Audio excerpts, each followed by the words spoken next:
All right, yeah, that's good. Uh-huh. I got to explain stuff like that around the building sometimes, you know. Trey's going. Trey. Obviously, you got the scrimmage tomorrow. Took a little bit off them today. I guess a shorter practice. Still, I guess, got after it. But just what are you looking for with your guys in the scrimmage in terms of maybe some depth behind your starters? I think that's a lot of it. I think a lot of it is depth. In my opinion, we have a lot of talented players, but they're young. Our biggest challenge behind who we have as starters right now, Bumper and Drew, is maturity and being able to understand how important some of this stuff is and being able to focus every single play. So when you talk about the scrimmage this weekend, those 3 freshmen I got, they're going to get thrown into the fire. Well, I guess there's more than 3 now, but Chris Paul's still a freshman. Woodard, I guess Woodard's a sophomore now, and you got Jordan Crook and Manny Powell, and then Caden Henley's coming along too. Those guys are going to get thrown in the fire on Saturday and see, you know, what they're all about. And if I had to guess from the way practice has gone, we're going to see that those guys are going to help us a lot this year. Drew and Bumper, you mentioned so much inexperience behind them. What do you use, like, as a motivation, competitive standpoint, like other players in the conference, or like what do you use to push those guys, or do they even need it? They don't need it. They're very self-motivated, but you know, I just think those guys are you know, they're competing to be the best around. You know what I mean? It's when you become a starter and you have experience like those two, you're no longer necessarily, your focus isn't climbing the top of the depth chart. It's climbing the top of every chart. All right, so there's a lot of that. Both of those have a lot of goals after, you know, this year, next year, whatever year it may be, and they're working towards that. And so I think, you know, I don't think that's where their brain is. I think their brain's just focused on every day getting better. You know, especially a guy like Bumper, who, you know, let's be honest, he started 1 game last year. Great player. He started 1 game last year. He had worked his butt off all year last year, never complained once. And so he's kind of got that mindset from last year. You know, he showed up every day last year kind of mad at me, and I liked it, and it made him a really good player. So he's kept that, and I don't think that'll never leave him after last year. Can you talk about Chris Paul Jr., how much strides he's made from last year to this? Because he, as you say, he's a freshman, but he was here last year. Yes. Chris Paul's ceiling is extremely high, extremely high. He's a very, very, very good football player. Chris Paul, it's all about maturity with him. You know, it's all about maturity and being disciplined, doing things right when you're supposed to do them. And he's gradually getting there. And with him, it's not a mental thing at all. It's a mental toughness thing. It's a play after play. Can I refocus and not worry about what happened the last play? Maybe I did something wrong. Who cares? Doesn't matter anymore. You know, it's the maturity part that when Chris Paul develops that on a consistent basis, he's getting better. And I'll tell you, Hayden Henry, Grant Morgan, and Bumper Poole all they did wonders for that kid last year. They did wonders for him. I mean, Chris being able to sit in the back of that room and watch those 3 guys, you know, he might come up here and say, I had something to do with it. I had nothing to do with it. He sat out there and watched what those guys do, and he tried to emulate it. Okay, and now the challenge is, well, yeah, Bumper and Drew are here, but Hayden and Grant aren't here. Can you keep up the pressure you had on you last year to continue to get better? Jordan Crook, is he, I mean, you know he's great when you got him from Duncanville, but is he maybe ahead of where you thought he would be, or about there? Or? I knew Jordan was a special player in high school, and he's got here and done kind of what I expected and then some. He's extremely bright, football IQ. He takes the game extremely serious. His maturity is beyond his years for sure. And with him, you know, he's going to play a lot of football for us this year. We're going to need Jordan Crook in a lot of different situations, and he's ready for it. But again, with him, it's the maturity. It's you know, breaking bad habits from high school. It's knowing I got to do what I got to do on every single play. And he's such a playmaker that he'll see the ball and go get the ball. And sometimes that's awesome. and sometimes that'll backfire on you. So there's things that we're working with him, but he is he's very far along. He's going to help us out a lot this year. You'll see Jordan Crook a lot this year, no doubt about it. How nice has it been to get Manny Powell out there this fall, and what have been your early impressions of him? Oh, Manny is first off, he's an awesome kid. You know, it's hard to not say many good things about Manny because of his background and where he came from, all the stuff he's been through in his life. But and extended to the ACL injury too.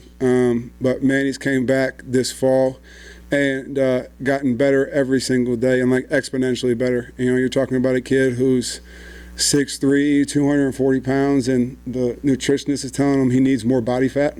Okay, yeah, and he likes to eat a lot of candy too. I wish I had that problem. I don't have that problem.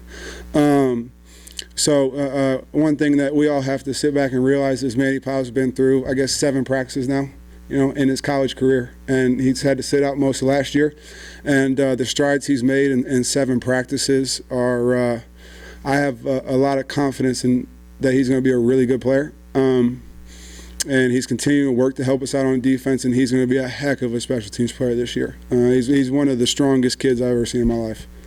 Even though he wasn't able to go through practice during the spring, how much did being here and being able to be a part of meetings and things like that maybe benefit him? A lot, a whole lot, because he's sitting there every day listening to everything. And,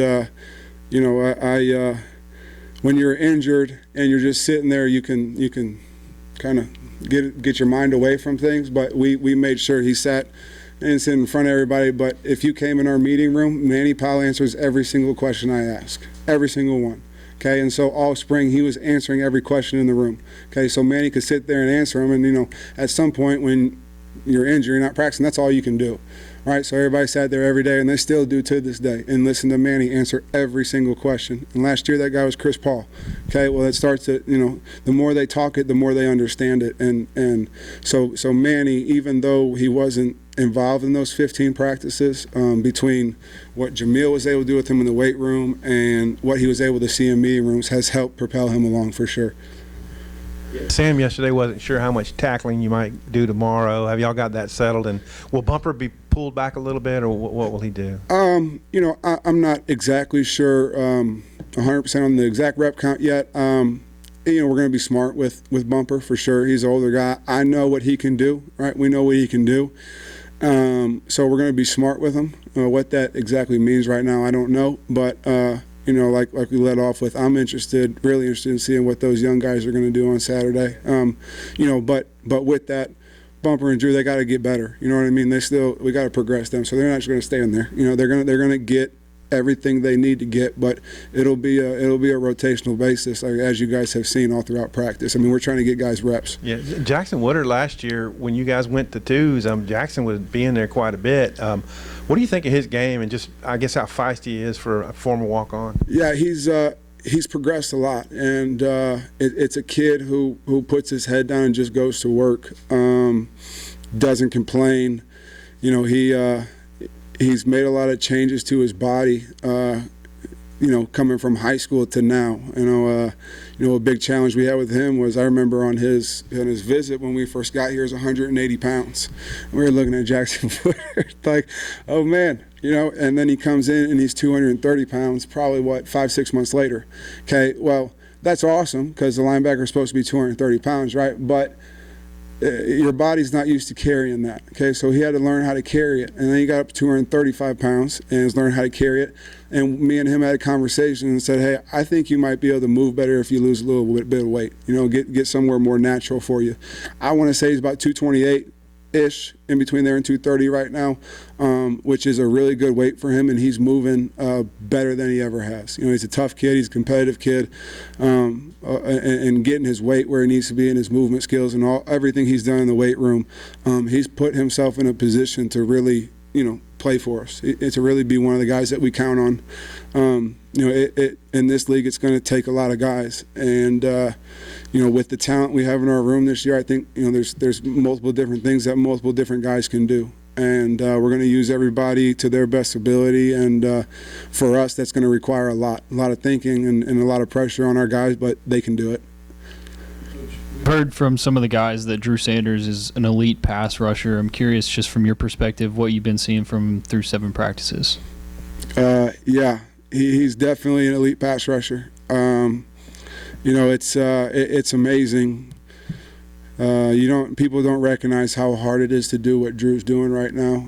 Drew went from playing, 4-eye defensive end, outside linebacker, sitting on the edge every play, to being in the middle of the action. There's a lot going on in there, so your eyes are all in a different place. And to be honest with you, it took Drew about a week and a half till we started watching film. You're like, oh God, this kid's good, right? And so Drew, pass rushing, yeah, he's very good at that. But the reality of the situation is a lot of his plays are going to be off the ball. Okay, so we're working on him getting better at that, and he's progressed every day. He's a very, very, very talented player.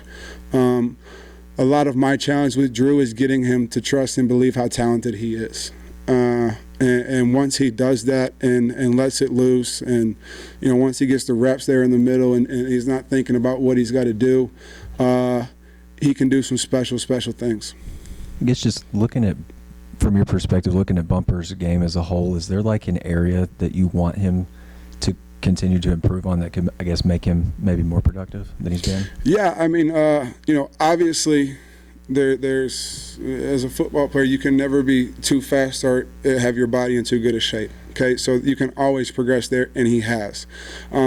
There's other things in terms of, there's other things in terms of being athletic. Okay, is what I'd say. So learn how to play with your knees bent. Okay, people think athleticism is doing backflips or running around. No, it's can you play with your knees bent, not bend at your back and bend at your knees. It's can you move your hips, can you pass rush.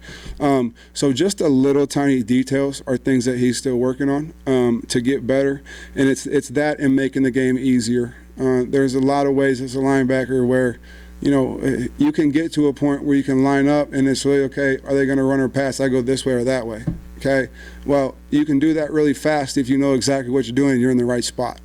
So the more you can be in the right spot, the more it puts yourself in position to make plays, and it puts yourself in the position where if I get blocked or if I take on a blocker, now I'm in a better position to take them on. So there's little tiny details like that me and him work on every day, and that's really, a kid made 125 tackles last year. That's a lot. That's a whole lot. Okay, so going from, say, and tackles aren't the all be all. You want to go from 125 to 150. Well, it could be this big of a difference. And so for him, it's making sure his body's going to be able to withstand the entire year and be healthy. And it's those little tiny little details where he's to the point where he's had all the reps. And so now you can at some point you come in and the freshmen are doing addition and subtraction. Okay, he's doing like multivariable calculus now. Okay, think of it that way. All right, so if you know what that means.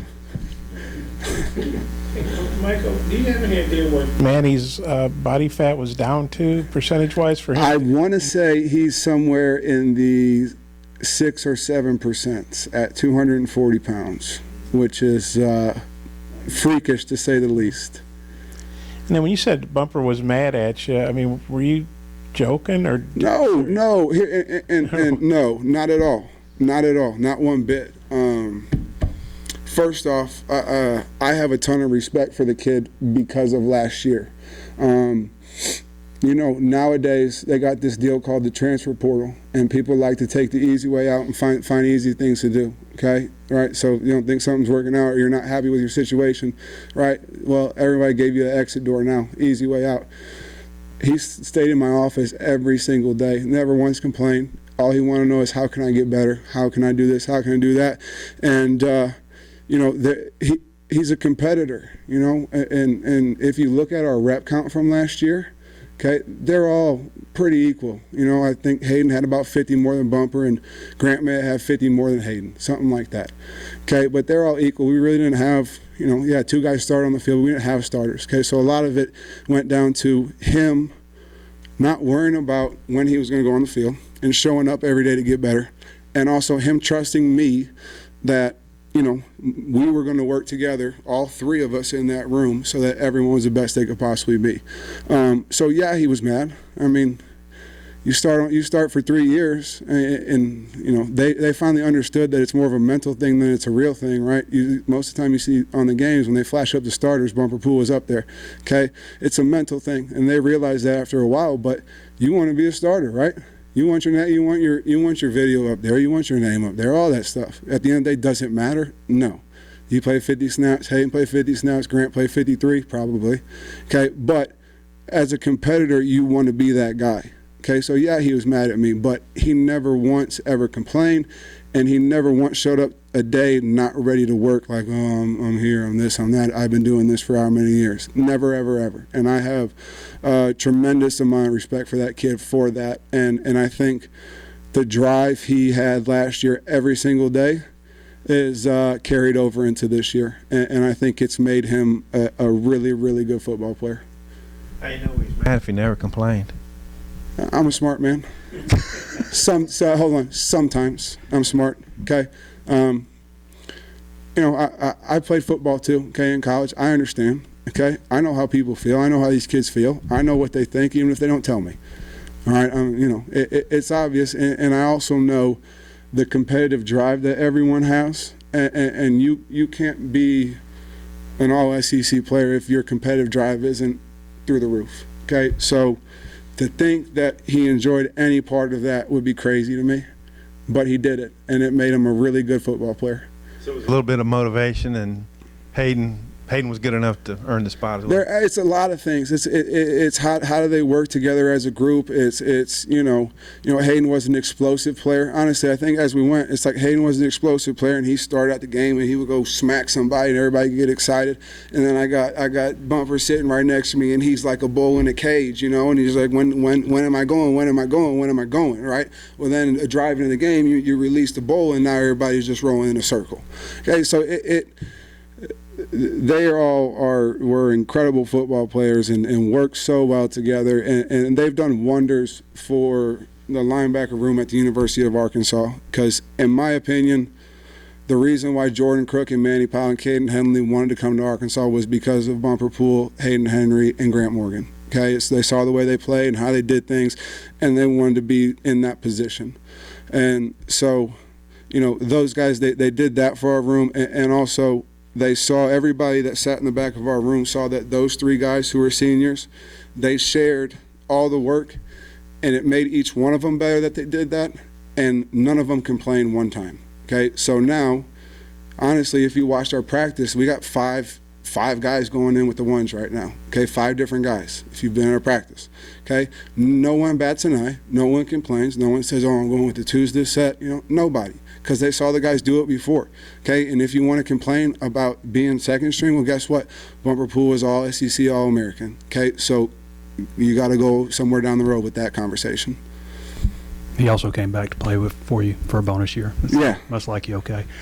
Change the subject a little bit. I guess this was your first time out on the road recruiting in the evaluation period. How'd that go, and what kind of territories are you assigned? I spend most of my time in the state of Missouri and then North Dallas. So, you know, we got a good crop of linebackers out of Dallas, out of Texas, still kind of going. And, you know, I spend a lot of time North Dallas area, and then all of Missouri. You know, I'm from St. Louis, spent a lot of time in Columbia, have a good amount of friends in Kansas City. So you kind of sweep your way across the state, come back down our way. I know you can't comment specifically on players, but you signed 3 in the last class, got 3 committed for this class. Is that kind of like about a number you would like to bring in every class out of the high school ranks? It just depends. Probably. But at some point then, you know, as the years, as we build our room and as the years go on, you know, you have to have the correct number for the amount you use, you know. So I'd like to say it's always going to be 3, but if for whatever reason I walk into the room and next year we have 12 guys that aren't leaving, maybe we cut that number down. I don't know. We just kind of roll with it. And, you know, nowadays the way the transfer portal is, you never know. As they say, you never know. Anything can happen. So 3's been it. 3 is kind of what we aim for, but you kind of also have to look at the roster. I always thought a linebacker's kind of born a linebacker with a certain mentality. You can't just like make somebody that.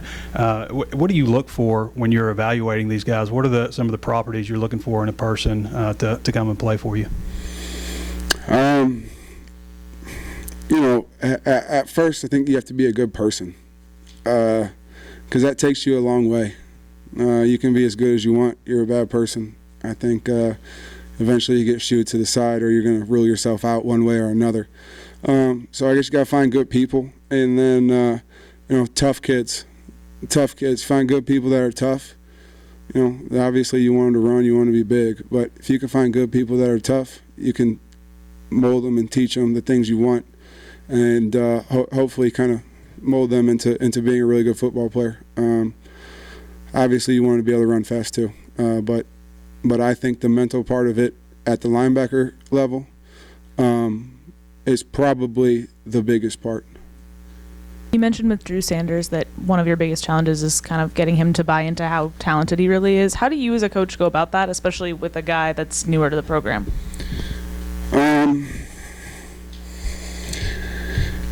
It's easy to get frustrated, especially as a linebacker. It's easy to get frustrated when you don't make every single play. Sounds crazy, okay? But when you don't make every single play, when you do something wrong and you know it, they're smart kids, right? So when they do something wrong, they know it, and it's easy to get down on yourself and think about that, right? So the challenge I've had to many of the guys, and a lot of that's in the maturity of the young guys too, is you can't let one mistake turn into two, right? So a lot of guys, the young guys, they screw up, and then they go and they line up, and they're still thinking about the mistake they just made. Well, then one mistake turns into two, two turns into three, and then all of a sudden they're having an awful day, okay? And they're all out of whack mentally. With Drew, a lot of it is just, getting him to trust that the things he needs to do fundamentally as a linebacker will take care of themselves, meaning he'll make plays just by doing what he has to do. And it's getting him to not be frustrated that maybe the ball doesn't come to him every time, and so that he stays disciplined in doing what he's supposed to do.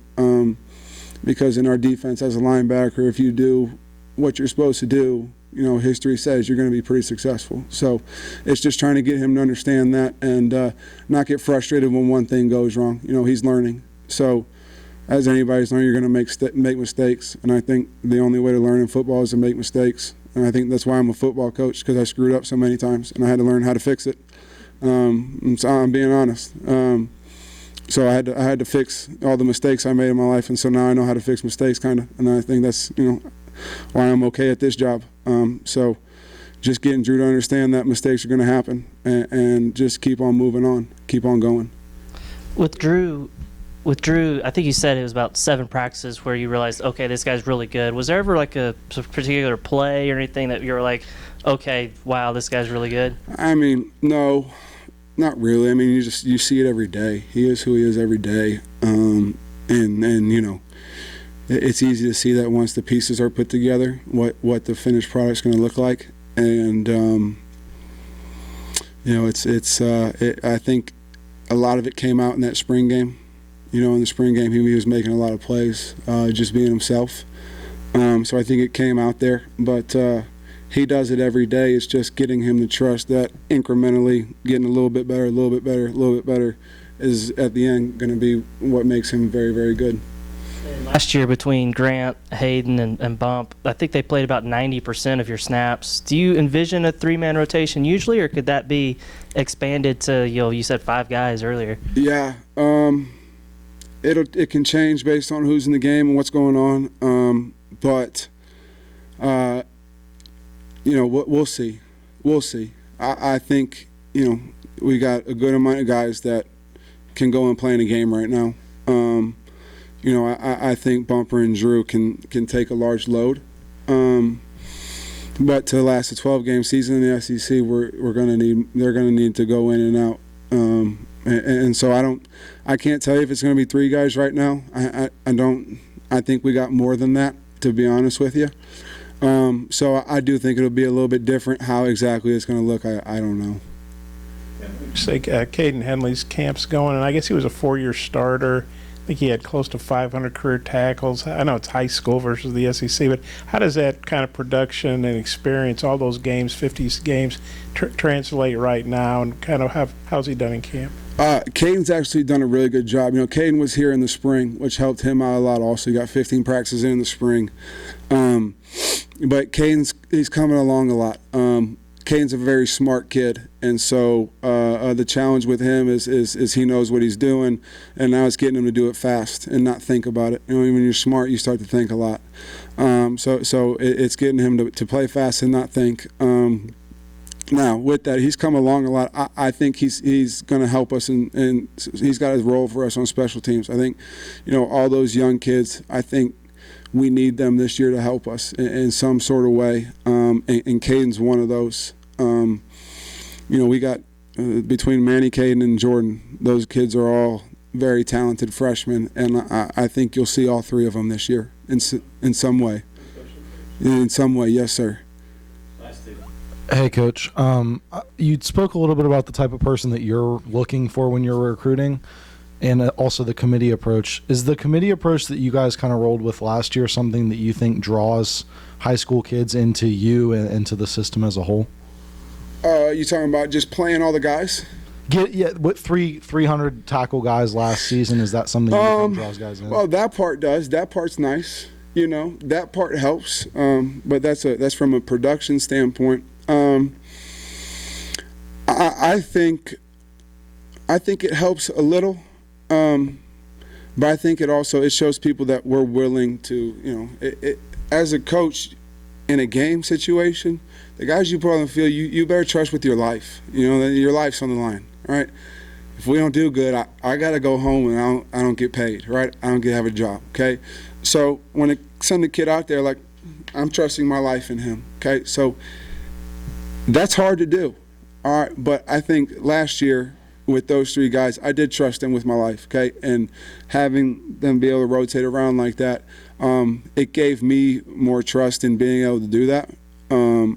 And I think, you know, just having, I guess, if I'm a recruit, having a coach that you know is willing to do that, I think that helps because you know more than two guys are going to play. Good? Thank you, guys. Oh.